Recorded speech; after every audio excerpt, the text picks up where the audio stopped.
समस्त गुजरातना क्षत्रिय समाज ने प्रणाम और वंदन। फेसबुक ना लाइव माध्यम थी समग्र गुजरात में वसता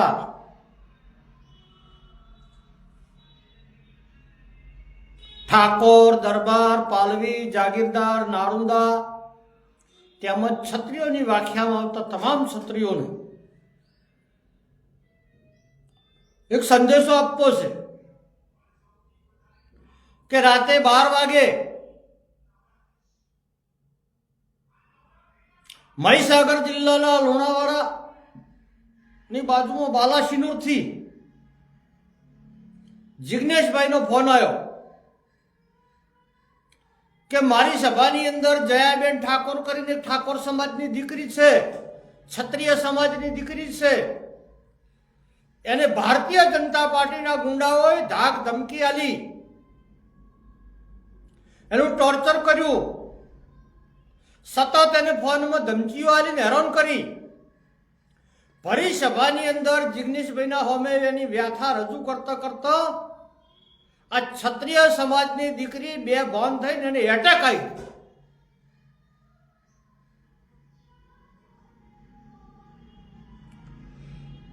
એટલે મને એમ થયું કે ગુજરાતની અંદર ક્ષત્રિય સમાજ મરી પરવાર્યો છે। આ ક્ષત્રિય સમાજે બંગડીઓ પહેરી લીધી છે અને અમે ખાસ કરીને મહીસાગર જિલ્લાની અંદર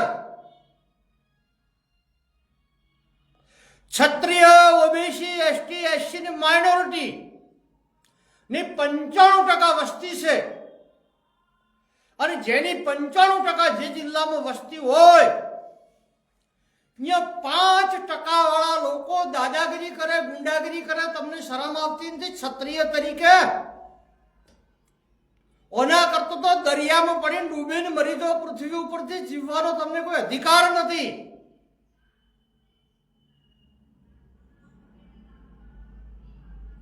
राते 12 वागे મને સમાચાર મળ્યા કે ક્ષત્રિય સમાજની એક ઠાકોર સમાજની દીકરીને ધમકીઓ આપે છે લુખા તત્વો।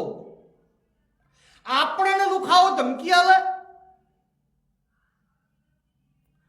તો દુનિયાની અંદર આપણું જીવવું હરામ કહેવાય। ક્ષત્રિય સમાજમાં આપણે જન્મ લીધો છે કલંક કહેવાય। એટલે સમગ્ર મહીસાગર જિલ્લાના ક્ષત્રિય સમાજને વિનંતી કરું છું હું કે જયાબેન ઠાકોર ક્ષત્રિય સમાજની દીકરીને ધમકી આલનાર ગુંડા તત્વોને જડબાતોડ જવાબ આલો અને જે ગુંડાઓ છે, જે અસામાજિક તત્વો છે, જે લોકો ડોન બનીને ફરે છે, જે મહીસાગર જિલ્લાની અંદર ભાઈજાન બની ગયા છે, એ લોકોને હું કહેવા માંગુ છું 31 માર્ચ પહેલા મહીસાગર જિલ્લાની ધરતી ઉપર નવઘણજી ઠાકોર આવે છે। તમારા જેટલા ગુંડા હોય, જેટલા લુખા હોય, જેટલા ભાઈજાન હોય એ બધાને તૈયારી કરી રાખજો તમે। ગુજરાતની અંદર ક્ષત્રિય સમાજને દીકરીઓને, ઠાકોર સમાજની દીકરીઓને, માલધારી સમાજની દીકરી હોય, દલિત સમાજની દીકરી હોય, આદિવાસી સમાજની દીકરી હોય કે ગુજરાતમાં તમામ કોઈ પણ સમાજની દીકરી હોય, સર્વ સમાજની દીકરીનું રક્ષણ કરવું હોય તો ક્ષત્રિય સમાજનું ધર્મ છે। પણ વર્તમાન સમયની અંદર મારો ક્ષત્રિય સમાજ રાજકીય પાર્ટીની દલાલીમાં, રાજકીય પાર્ટીની ગુલામીમાં એનો ધર્મ ભૂલી ગયો છે અને અમે ખેડા જિલ્લો, મહીસાગર જિલ્લો, નર્મદા જિલ્લો, દાહોદ જિલ્લો, પંચમહાલ જિલ્લો આ તો ખાખરીયો ટપ્પો કહેવાય છે। ક્ષત્રિય ભાથીજીની ભૂમિ છે। એ ભૂમિના તમે સંતાન છો અને તમારી દીકરીઓને હાલી મોવાની ઠપકો आला के धमकी आला। आ लोकशाही से भारत देश में के गुजरात में कोई ना बापनी जागीर नहीं। દરેકને ચૂંટણી લડવાનો અધિકાર છે બંધારણમાં, અને તમે ધમકીઓ આલો છો.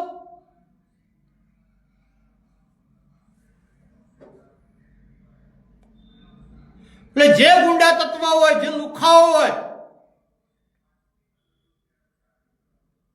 જે ભાઈજાન હોય, જે ભાજપના પાલેલા પોપટ હોય ક્ષત્રિય સમાજના, એમને ખુલ્લી ચેલેન્જ આલું છું. નવગણજી ઠાકોર, 31 માર્ચ પહેલા મહીસાગરની ધરતી ઉપર હું એકલો આવું છું. તારા જેટલા ગુંડા હોય, તારા જેટલા મોવાલી હોય, તારા જેટલા લુખા હોય, એટલાને તૈયાર રાખજે. અને આજથી ચેલેન્જ કરું છું, આજથી એલાન કરું છું કે ગુજરાતની અંદર કોઈ પણ ક્ષત્રિય સમાજની દીકરી હોય, ગુજરાતમાં માલધારી સમાજની દીકરી હોય, ગુજરાતમાં દલિત સમાજની દીકરી હોય, ગુજરાતના આદિવાસી સમાજની દીકરી હોય, કે ગુજરાતના 18 આલમની દીકરી હોય, એને કોઈ પણ લુખા તત્વ કે કોઈ પણ ભાજપનો ગુંડો, કોઈ પણ ભાજપનો દલાલ જો ધમકી આલી, એને શેર ટચમી કરી, તો બેટા મારા ઘરમાંથી ગાડીને તને શિક્ષા આપીશું. યાદ રાખજો તમે. આ ક્ષત્રિય સમાજની ભૂમિ છે ગુજરાત. ભાથીજી મહારાજની ભૂમિ છે, મહાત્મા ગાંધીની ભૂમિ છે, સરદાર પટેલની ભૂમિ છે. આ મોવાલીઓની ભૂમિ નથી, આ ગુંડાઓની ભૂમિ નથી, આ લુખાઓની ભૂમિ નથી. ગુજરાતની અસ્મિતા, ગુજરાતનું રક્ષણ,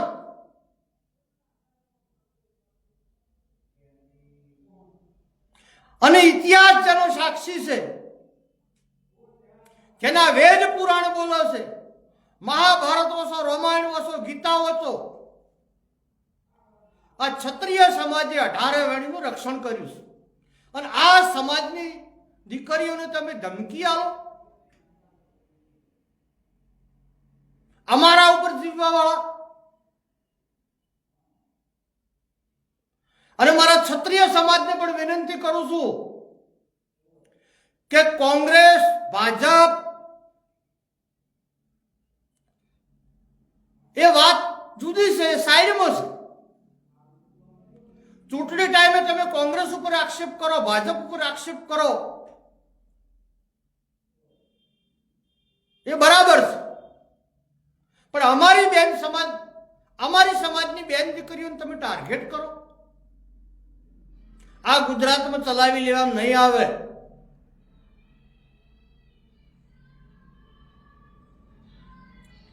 એક 4/2025 ના રોજ ફાગવેલ ભાથીજી મહારાજના દર્શન કરી એક ગભે વળગાડવાની છે ઢાલ ને તલવાર, એક ગભે વળગાડવાનું છે ધનુષ અને બાણ, એક હાથમાં લેવાનું છે મારા બાબા સાહેબનું બંધારણ, એક હાથમાં હશે મારા માલધારી સમાજની લાકડી, અને પાંચમું મારું મસ્તક. હું ગુજરાતના પ્રવાસી નીકળવાનો છું. તમારે ગુજરાતના જેટલા ગુંડા, લુખા, મોવાલી જેટલા હોય એટલાની તૈયારી કરી રાખજો. તો ગુજરાતને ગુલામીમાંથી મુક્ત કરીશું, ગુજરાતના ગરીબોને ન્યાય અપાવીશું, ગુજરાતમાં ગાય માતાનું રક્ષણ કરીશું, ગુજરાતમાં ગૌચરનું રક્ષણ કરીશું, ગુજરાતના કિસાનનું રક્ષણ કરીશું, ગુજરાતના ગરીબનું રક્ષણ કરીશું. અને રક્ષણ નહીં કરી શકો તો છેલ્લે શહીદ થવાની તૈયારી સાથે 1/4/2025 ના રોજ ભાથીજી મહારાજનું દર્શન કરી અને ગુજરાતનો પ્રવાસ હું શરૂ કરવાનો છું. તમારે રોકવું હોય તો રોકી લેજો, જે કરવું હોય કરી લેજો, પડશે એવા દેવરાય. હવે સહન શક્તિની હદ આવી ગઈ. લોકશાહીની હત્યા થઈ રહી છે, બંધારણનો ભંગ થઈ રહ્યો છે.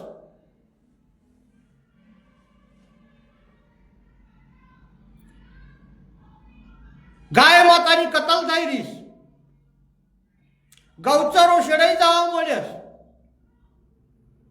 દાડો ઉગે કેશવનગરમાં ઠાકોરનું ઘર પાડી નાખ્યું,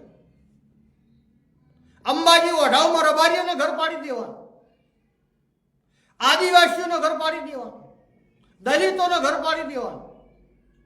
એટલે સમગ્ર ગુજરાતના ક્ષત્રિય સમાજને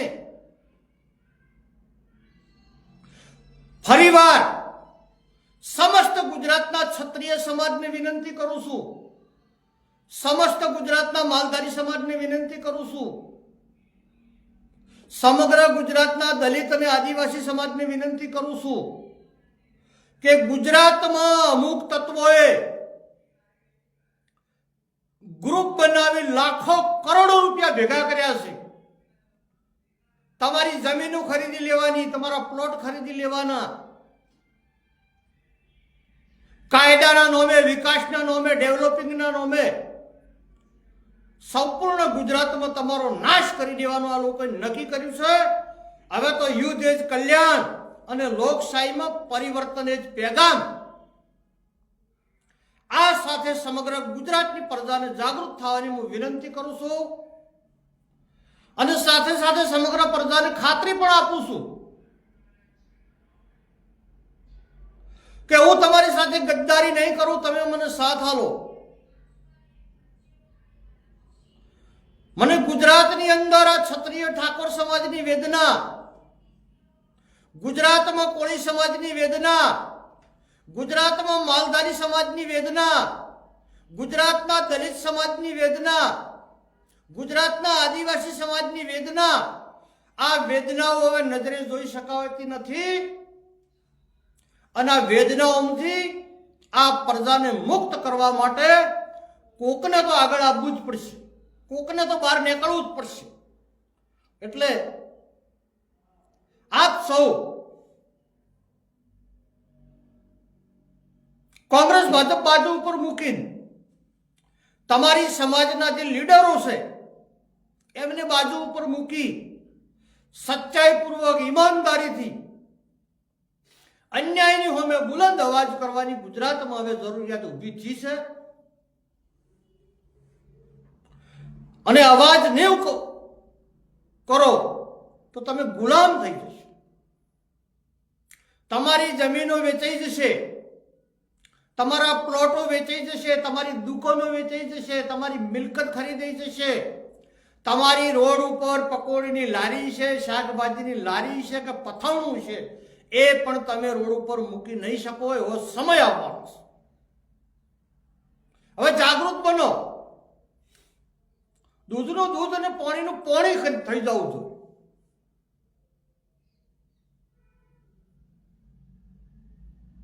અને સૌથી મોટા ગુજરાતમાં ક્ષત્રિય સમાજ છે. આખો ક્ષત્રિય સમાજ વંશવાળા ભેદભાવ ભૂલી અને કરો એકતા. આગામી સમયની અંદર આપણી સરકાર બને, આપણા વિચારોની સરકાર બને. આપણી સરકારની અંદર ઓબીસી નું હિત હોય, એસસી નું હિત હોય, એસટી નું હિત હોય, માઇનોરિટી નું હિત હોય, સૌનો હિત. એ પાંચે સમાજો ભેગી થઈ પંચ પરમેશ્વર બની અને ગુજરાતની પ્રજાને ગુલામીમાંથી મુક્ત કરવા માટે આપ સૌને આગળ આવવું પડશે. અને લુખા તત્વોને હું જાહેરમાં કહેવા માંગુ છું કે 31 માર્ચ પહેલા મહીસાગર જિલ્લા હું આવું છું અને મહીસાગર જિલ્લાની અંદર વસતા મારા ક્ષત્રિય સમાજના લોકોને હું કહેવા માંગુ છું કે મહીસાગર જિલ્લાની અંદર તમારી 90 થી 95% વસ્તી છે અને 2-5% વાળા લોકો તમારી સમાજની દીકરીને ઠાકોર સમાજની દીકરીને ધમકીઓ આપતા હોય, ટોર્ચર કરતા હોય, તો તમારે હવે બંગડીઓ પહેરી લો. બંગડીઓ આ પૃથ્વી ઉપર જીવવાનો કોઈ અધિકાર નથી.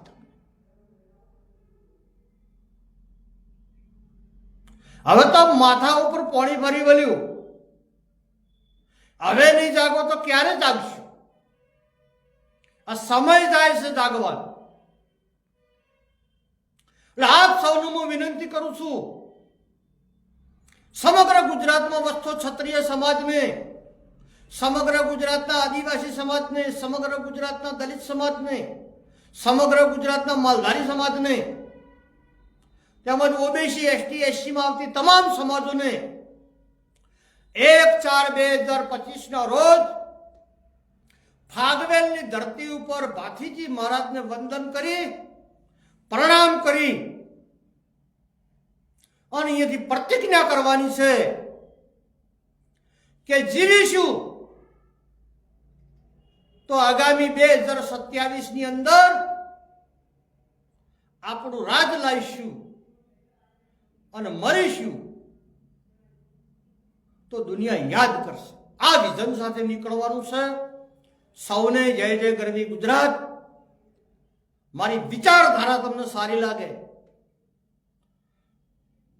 મારા વાક્યમાં કોઈ સચ્ચાઈ હોય, ઈમાનદારી હોય અને વાતમાં કોઈ તથ્ય હોય અને હવે જાગૃતિ લાવવાની જરૂર હોય તો સમસ્ત ગુજરાતમાં વસતા સર્વ ગુજરાતીઓને મારી વિચારધારા હર પરિવાર સુધી મોકલી આપવા માટે પ્રણામ કરું છું, વંદન કરું છું અને વિનંતી કરું છું.